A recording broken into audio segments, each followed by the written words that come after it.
What's up everyone, welcome to part 14 of Phantasy Star 4. We can now explore the wintry wonderland of Dezolis in a drill tank! Nope, I did not mince words, I have a literal drill tank in my back pocket. So what I want to do is go to my items menu and select Ice Digger. That way I can actually get the drill tank out and use it.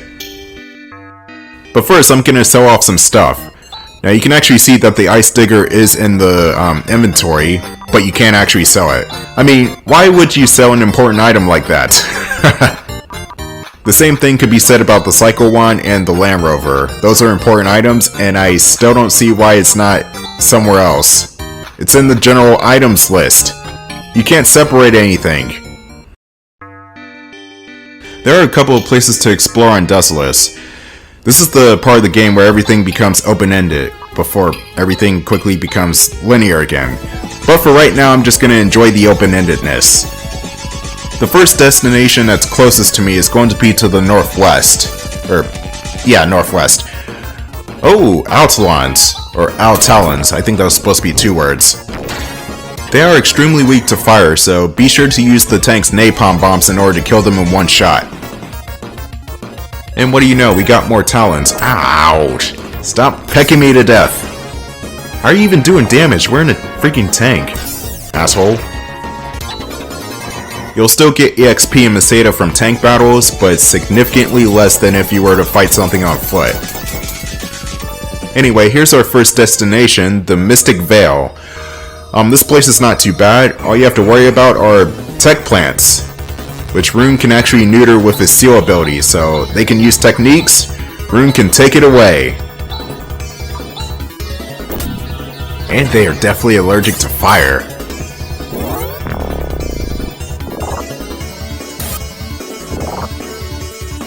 You know what? I can picture Rune being the schoolyard bully that bullies the bullies, if you know what I mean. Like, if you ever played that Rockstar video game Bully, you know what I'm talking about. Rune's definitely got some douchebag traits that would normally make somebody unlikable. But then again, Rune is cool. And he's also got his humble moments too. I mean, you can't make one of the main characters an asshole 100% of the time. I'm not gonna cheat with these tech plants, I'm gonna fight fairly. And by fairly I mean I'm gonna, like, kill them in 2 turns. 1 turn actually, 1 turn. So technically it was never a fair fight.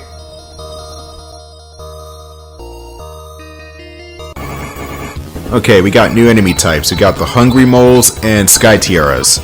Hungry Moles are slightly dangerous because of the hedgehog spines on their backs. The Sky Tiaras are very weak to fire, so you can kill them in 1 hit. Ow, ow, ow, ow, ow. Was this before or after the Cactuars made their appearance in Final Fantasy? Oh wait, Cactuars first appeared in Final Fantasy VI. So this game did prickly enemies first, by about 4 months. In Japan. You know, us Americans and Canadians have to get our crap late, so this was after Final Fantasy VI, which came out in 1994 still. This came out in 1995 here. Or Final Fantasy 3, it was localized as Final Fantasy 3. You know what, fuck it, I'm calling it Final Fantasy 6 because that's what it is. I'm sorry, that has always bothered me. People still calling Final Fantasy 6 Final Fantasy 3, even though we have the actual Final Fantasy 3 here in the West. Just call Final Fantasy 6 Final Fantasy 6. Sorry, Generation Z mentality showing itself. I was born in early 1998, so yeah, of course I know Final Fantasy 6 as Final Fantasy VI on the Game Boy Advance. So yes, I unfortunately missed the Super Nintendo Sega Genesis wars, even though I still had the Sega Genesis because my older brother still had it. This is the Mysterious Valley, meow. Wow, it's a talking cat! We are muskcats. We can talk. We get some kind of feeling from you. Go in and meet the old man, meow. Good old muskcats, the Pikachus before Pikachu even existed. Somehow we get a feeling of fond remembrance from you, meow. Normally neither Parmanians nor Dozorians can enter this valley, meow. Well, why not? Very seldom do humans enter this place, meow. I gotta do the meow every time, shit. In all of Dezolis, only this valley is warm, meow. The old man has a treasure, meow. Well, what kind of treasure? I want to know. We haven't seen the old man's treasure, Meow. They keep going on about this damn treasure. The beauty of the old man's shuttlecock is unparalleled in this world, Meow. What the fuck is a shuttlecock? Meow. I can get the top off of this bottle, Meow. Oh, good for you, buddy. The weather in Dezolis is rather strange these days, Meow. All that is left of the muscats are here. Meow. Oh god, no! I'm imitating the old man, Meow. Yeah, the old man is actually right here. Good of you to come, visitors. I'm the chief of this valley. There's good in your eyes. No wonder you were let through. It's really strange. I have a feeling that this is not the first time we've met. I feel good about putting this in your care. This is a treasure that has been passed on, generation after generation. Take it with you. It's the Silver Tusk. Here's the Silver Tusk. Please make good use of it. The Silver Tusk is a weapon only Rika can equip. It's very useful against evil enemies and can actually insta-kill them if you're lucky enough. As for this Winged Muscat right here, I think he's Meow. As in the character from the first Phantasy Star game, it may or may not be him. It's ambiguous who the old man cat is in the American version of this game. Maybe they made things clear in the Japanese version, but I just don't know. This is the town of Zoza. The egg of the Dezolis penguin is our special product. Oh, there's something good about this town, and it's penguins! Penguins! Yeah, penguins and their fatness. Oh, it's so cute! Rune, do you think it's cute? Not really. Oh, Rune is just existing at this point. Wouldn't you like to walk along with the Dezolis penguin? There's a person putting a signboard to the west of the town. Why don't you ask him? The Dezolis penguin is really cute. We could just establish that. We made improvements to the Dezo owl species so that they can be bred in captivity. Ah, Garrowburg Tower. Come to think of it, I've seen a creepy tower east of here. I would never eat the Dezolis penguin. We do use their eggs as food though. So you wouldn't eat the adult penguin meat, but you would eat the eggs? What? What? My job is to collect eggs. I walk behind them all day long so that they can lay their eggs anytime. Oh, this guy is crazy. Make that Dezolis penguin a part of your group for today. The Dezolis penguin will walk around town with you. This dreamlike experience is yours for only 500 peseta. Of course you'll try it, won't you? Well then, enjoy! Be careful because the penguin will leave if you exit town or go inside a house. And we got a 6th party member, the penguin. But we can't exit town with him. So it's only just an illusion. He's not the 6th ranger. He's the fake ranger, that's what the penguin is. We would never... Oh wait, I talked to this guy already. Only eat the eggs. What's this fire? The Dezorians believe in fire. This watchfire is an object of their worship. Ah yes, another tidbit from the Phantasy Star lore. Dezorians worship fire because every 100 years or so, there's an eclipse that blocks out the sun from Dezolis, or Dezolis, however you pronounce it. It's the L and R fiasco. But anyway, with the sun blocked out for 10 days, the Dezorians have to resort to an eclipse torch, which is basically a fire in a jar. A magical fire in a jar. I'm not sure if this was a plot point back in Phantasy Star 1, but I think Alice had to collect the eclipse torch in order to bloom a tree for Meow to eat nuts. Yeah, that was a plot point, and it was useful, because it got you to the end of the game. Oh yeah, good old Phantasy Star 1 and its 80s RPG crypticness. Crypticness, yeah, that's a word now. I gotta do that game for the channel eventually. It's a fun game, it's just, you know, cryptic. Because 80s RPG, of course it is. Anyway, what you wanted to get is the penguin feed for something funny to happen here. Actually, first, let me check out what the penguin feed is. An article that can summon the Dezolis penguin. Okay, let's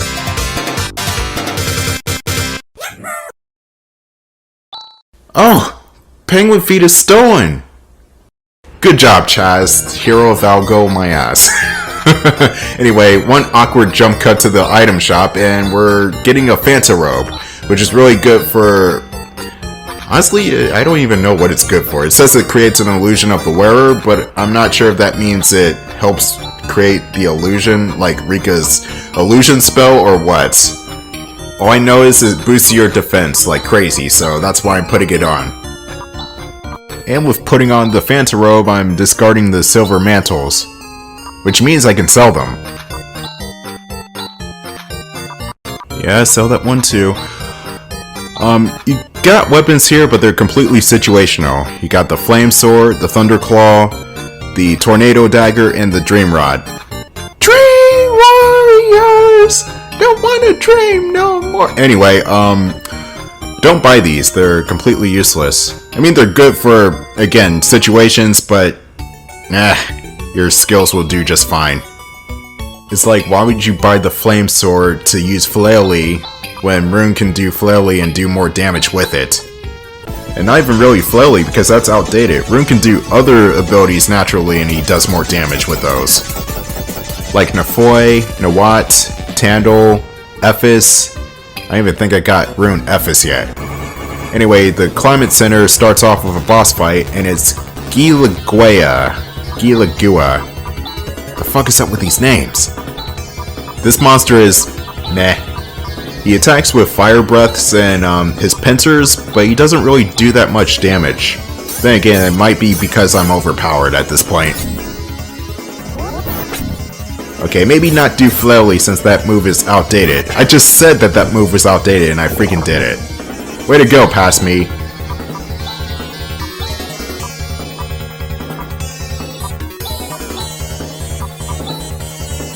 You want to stick with holy type attacks and lightning attacks for this guy. It does massive damage.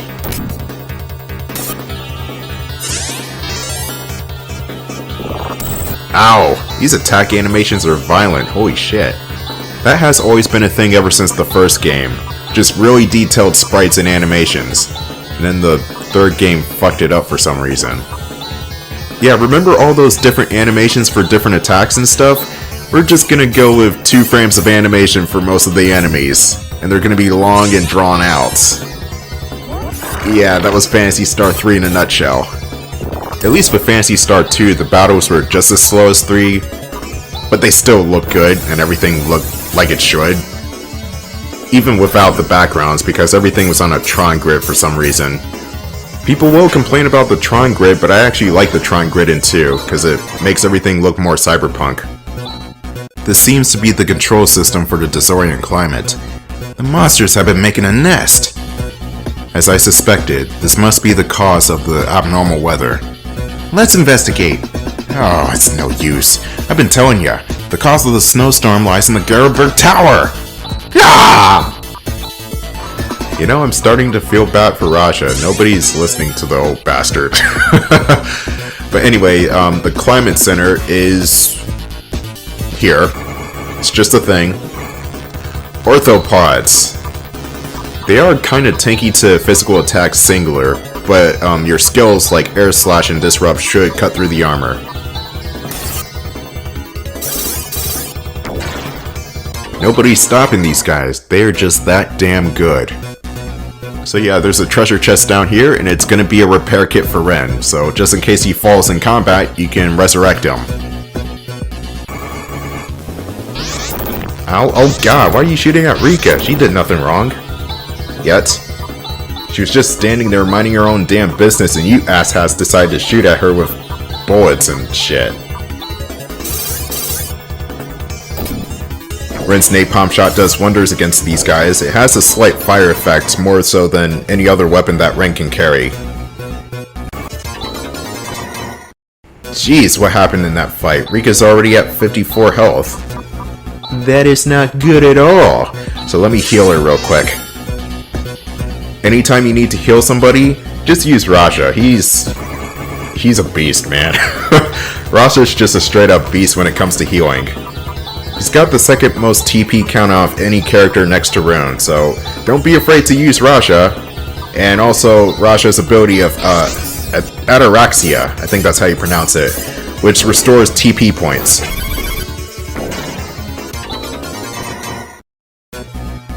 I just realized that I said technique points. That's like saying ATM machine, man. Damn! Anyway, the Pulse Vulcan is an incredible weapon for Ren. Shoots out electronic beams.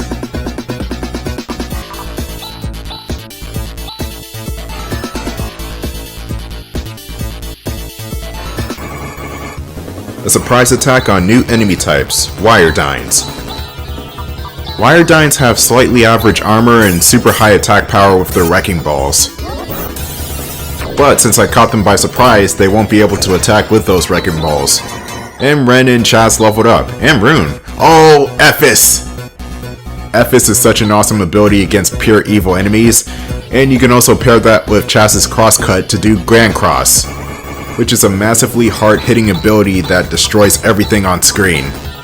Or everything that is affiliated with Dark Force. If you try that on any other enemy like sandworms or these robots, it will just do 1 damage. Ren is John Rambo. That's the special property of the Pulse Vulcan. It does damage to multiple enemies. Only 2 of Ren's weapons in this game does that. If you want to damage multiple enemies with Ren, you want to stick with your special skills. And there's also kind of a sacrifice. The weapons that do more damage to multiple targets does less damage overall. And the weapons that do damage to a singular target does more damage. But either way, you're still doing boatloads of damage to an enemy, so it doesn't really matter. Found some compound headgear for Ren, let's equip it while we can.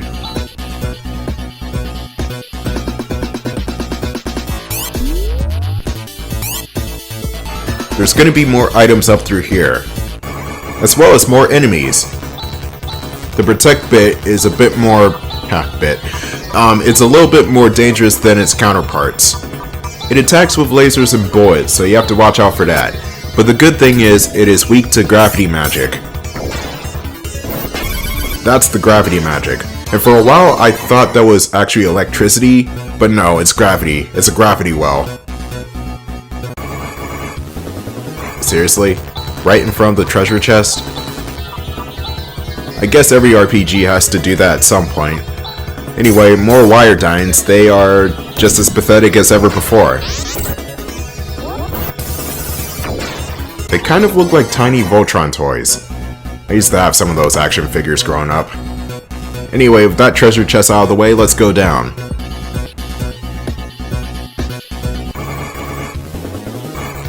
Ah, we got a new enemy type, and that's gonna be the Debugger Duel, which is the older cousin of the... Oh god, what was that green thing from earlier in Zio's castle? I'm good with names, I promise. Just not robot names that looks like a word salad. But anyway, the Debugger Duels are not even really that much of an improvement. Rune just killed it in 1 hit. That's how bad they are.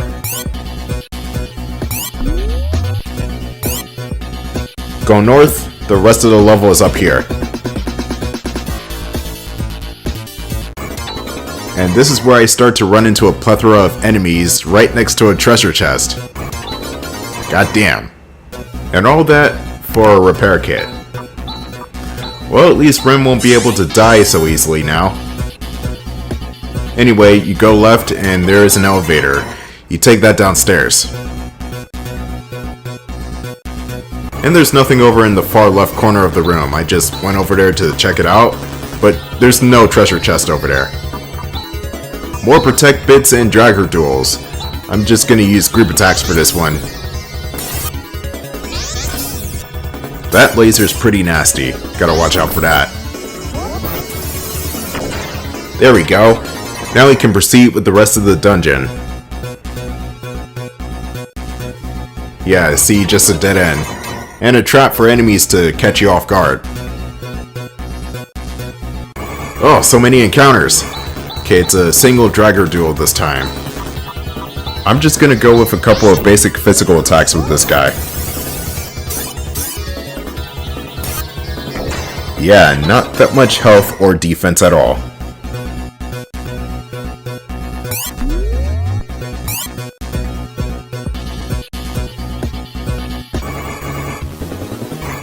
Oh, that guy on the right looks kinda scary.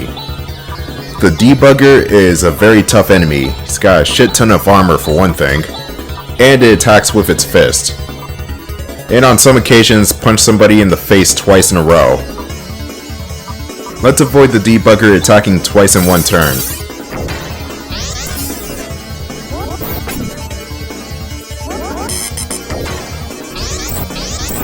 Okay, failed to destroy the guy before he got the double slash off, but at least he did it to Ren. There's no real weakness with the Debugger, you just attack, attack, attack. That's really about it with this guy. You could use Ren's spark ability, but there's a high amount of luck in order to short circuit the Debugger. Every RPG needs that enemy that has a high amount of luck in order to take down in one hit. This game does that to a lesser extent than others.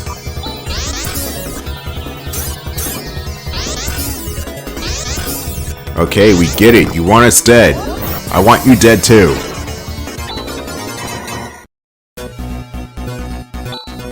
Rune took some massive damage from that. Let me heal him up real quick.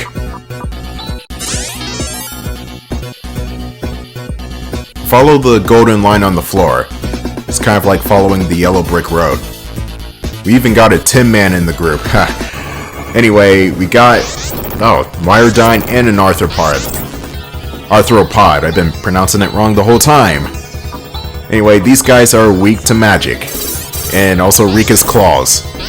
Or just any type of attack possible. Problem solved.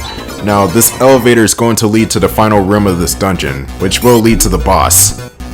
Well, mini-boss. This guy is not that big a deal. And there's also more stuff here, like the compound armor. Let's see what that does exactly.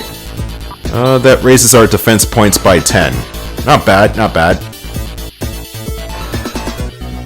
Oh my god, this isn't even the boss. It's another Debugger. And Protect Bip. I don't care about those. I'm worried about the Debugger. Okay, let me try gravity.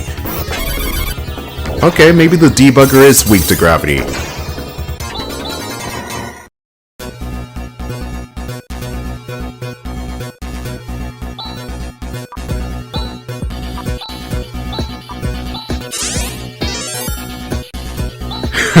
You dolts. How foolhardy of you to come here. Morons. This is just a trap. Seems like a waste to dirty my hands with stupid people like you. But being just a vessel that takes orders, I'll just have to do that. Wait, you said orders. But we've beaten Zeo and Dark Force. Whose orders are you acting on? You defeated him? The Great Dark Force? Ridiculous. DM Lars. He's a miserable bastard that goes down in like 2 hits. He's not that big a deal. Honestly, I think the guy at the entrance is way harder than this goon. Watch this. Lars does not stand a chance at all.